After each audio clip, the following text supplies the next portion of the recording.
गांव में एक किसान अपने एक छोटे और होशियार बेटे के साथ रहता था।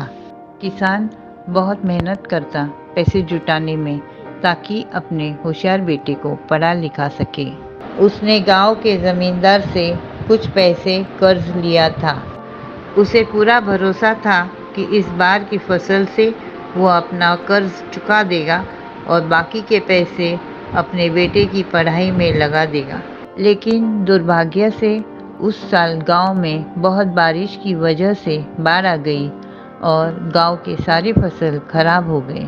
वो किसान बहुत निराश हुआ और भगवान से प्रार्थना करने लगा कि उसे हिम्मत दे ताकि वो इस बुरे वक्त से निकल सके। बेटा भी पिता के साथ काम करने लगा ताकि घर संभल जाए।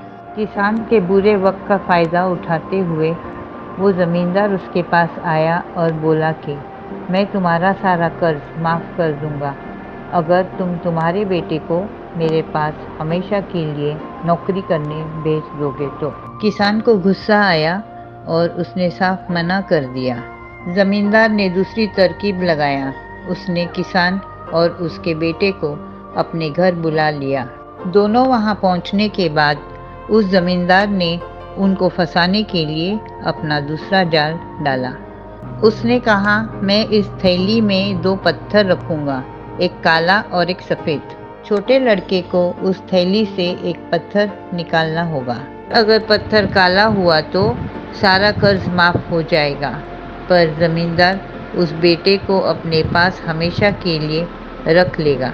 और सफ़ेद पत्थर निकला तो कर्ज भी माफ होगा और बेटे को भी वो लेके नहीं जाएगा।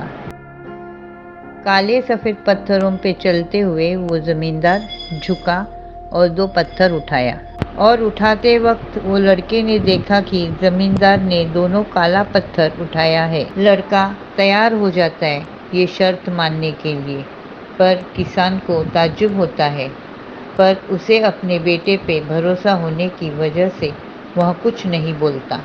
जमींदार थैली लड़के को देता है।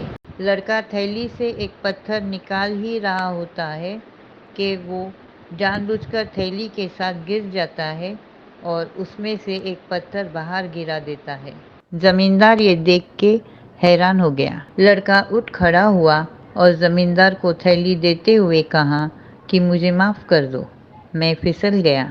आप देख लीजिए कि इस थैली में कौन सा पत्थर है, तो पता चल जाएगा कि मैंने कौन सा पत्थर उठाया था।